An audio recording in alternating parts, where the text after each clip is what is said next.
Hi everyone, Amrit Bharat express వచ్చేసిందో. ఏంటి Amrit Bharat express అంటున్నాను అనుకుంటున్నారా? అవునండి, ఇది వందే భారత్ ఎక్స్ప్రెస్ లానే ఉంటుంది, కాకపోతే ఇది నాన్ ఏసీ అనమాట. దీనిలో 12 స్లీపర్ క్లాస్ బోగీలు, 8 జనరల్ బోగీలు అయితే ఉంటాయన్నమాట.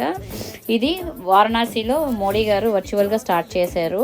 ఇది వెస్ట్ బెంగాల్లో మాల్దా నుంచి కర్ణాటకలో బెంగళూరు వరకు మన ఏపీ మీదుగా ప్రయాణిస్తుందండి.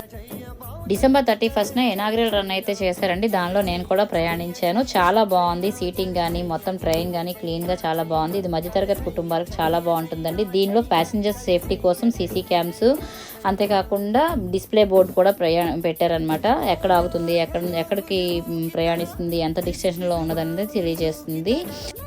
ఇది గంటకి 130 కిలోమీటర్ల వేగంతో ప్రయాణిస్తుందండి. ఇది జనవరి 7th నుంచి అయితే ఒరిజినల్ రన్ అయితే ఉంది. అది వీక్లీ వన్స్ అనమాట. దీన్ని అయితే మీరు యూస్ చేసుకుంటారు అనుకుంటున్నాను. ఈ వీడియో మీకు నచ్చినట్టయితే please like, share and subscribe. Thank you so much.